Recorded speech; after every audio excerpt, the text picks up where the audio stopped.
Hello, hello, everyone. Welcome back to the Slow Speaker Podcast. I am Lily.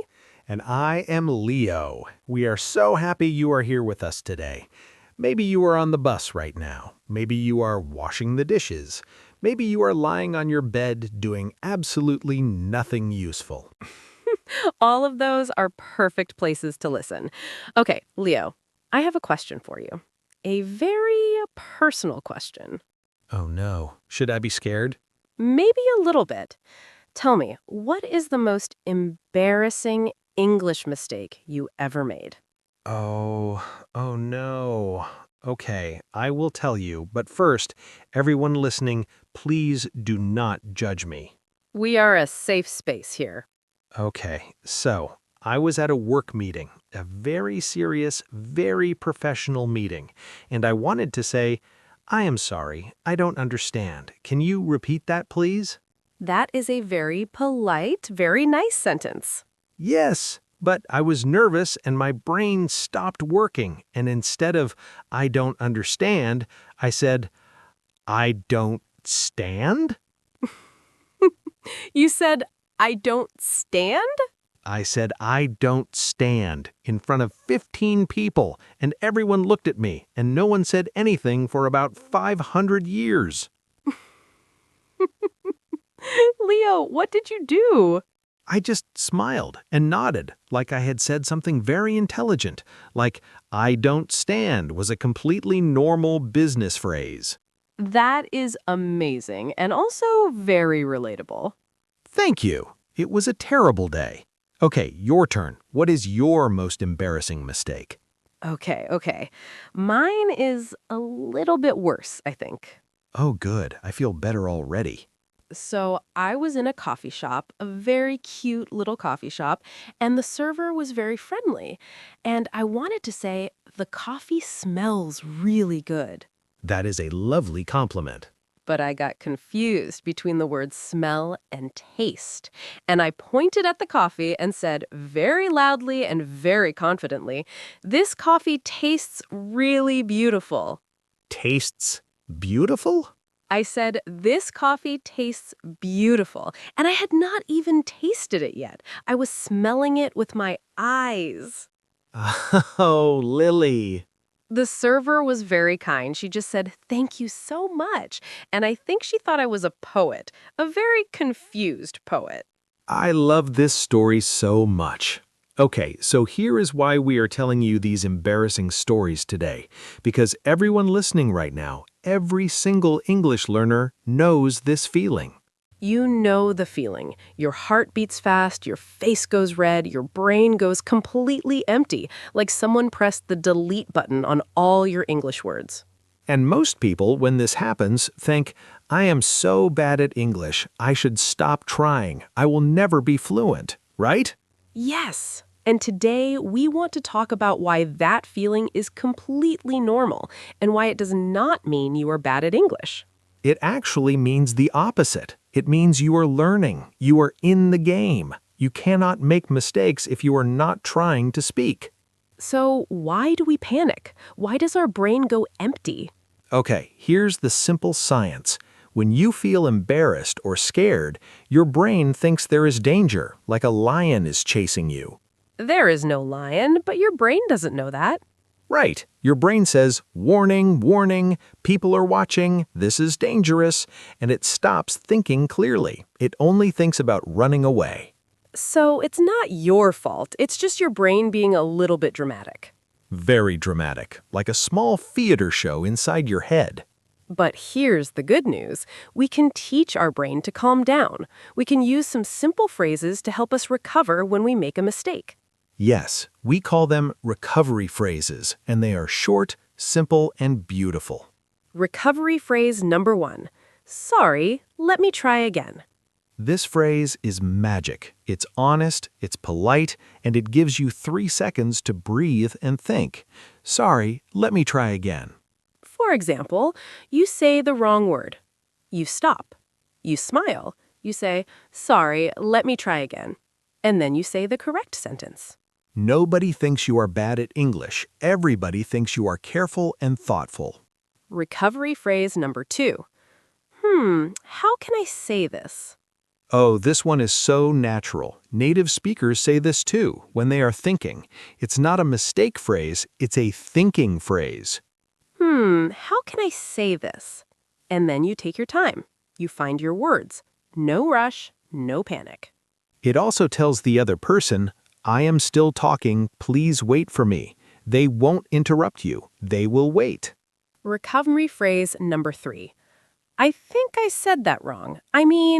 This is for when you notice your own mistake, you catch it yourself, and instead of panicking, you just gently correct it. For example, I think I said that wrong. The meeting is on Tuesday, not Monday. Easy, calm, done. You see? No big drama, just a small correction and you keep moving forward. Like a river. Water doesn't stop when there is a small rock. It just goes around the rock and keeps flowing. I love that. Be like water. Okay, now we want to talk about something very important. What do native speakers actually think when you make a mistake? Because I think many learners believe native speakers are judging them, like a strict teacher with a red pen marking every wrong word. And this is simply not true, I promise you. When a native English speaker hears someone trying to speak their language, honestly, the feeling is not, ugh, they made a mistake. The feeling is usually, oh, how brave, they're trying, or even, I could never speak their language. I respect this person. Most people in the world speak only one language. If you are here learning English as a second or third language, you are already impressive. The people who are silent, who never try because they're too scared of mistakes, those people never improve. Exactly. The secret is this. Fluent English is not perfect English. Fluent English is comfortable English. Comfortable with mistakes. Comfortable with pauses. Comfortable with, let me try again. We call this the good enough rule. Your sentence doesn't need to be perfect. It only needs to be good enough for the other person to understand you. I want 1 coffee, please. Is it perfect grammar? Maybe not. Does the coffee shop person understand you completely? 100% yes. Mission complete. You communicated. That's the whole point. So how do you get more comfortable? How do you practice this? We have one piece of advice that sounds a little strange. Practice making mistakes on purpose. Yes, try to make a mistake. Say a sentence you are not so sure about. Use a new word even if you are not 100% sure. Because if you only use the 10 words you know perfectly, you'll never learn word number 11. You can practice with a mirror at home. Just talk out loud about anything. Your morning, your coffee, your cat, your plans. And when you make a mistake, and you will, just say your recovery phrase. Sorry, let me try again. And keep talking. You are training your brain. You are teaching it, making a mistake is not a lion. It's okay. We are safe. And slowly, the panic gets smaller, your voice gets steadier, and one day you'll make a mistake in public, and you'll think, oh well, moving on. That's the goal. Not 0 mistakes, just 0 panic. I love that so much. 0 mistakes is impossible. 0 panic is possible. Okay, it's time for Vocabulary Corner. We used some great words today. Let's look at 5 of them. Word number 1, embarrassed. When you feel embarrassed, you feel uncomfortable because people saw you do something wrong or silly. Your face is often red. Example, I felt embarrassed when I said the wrong word in front of the class. Word number 2, recover. To recover means to return to a good state after something bad. In sport, you recover after a hard race. In speaking, you recover after a mistake. Example, she made a mistake, but she recovered quickly and kept talking. Word number 3, panic. To panic means to feel suddenly very scared and unable to think clearly.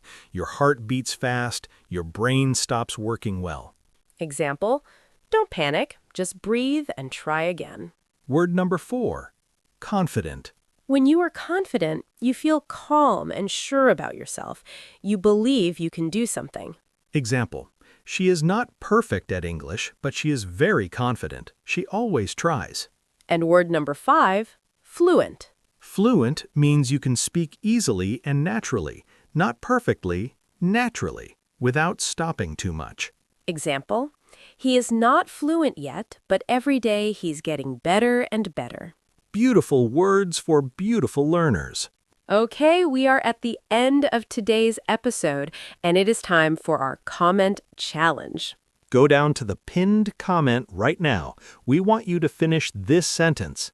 One time I said blank, but I wanted to say blank. Share your funny mistake with us. We love these stories. We will read every single one. You are brave for learning. You are brave for trying, and you are brave for making mistakes. Every mistake is a step, and you are walking in the right direction. Thank you so much for spending this time with us today. This has been the Slow Speaker Podcast. I am Lily. And I'm Leo. Keep trying, keep smiling, and we will see you in the next episode. Bye, everyone. Bye.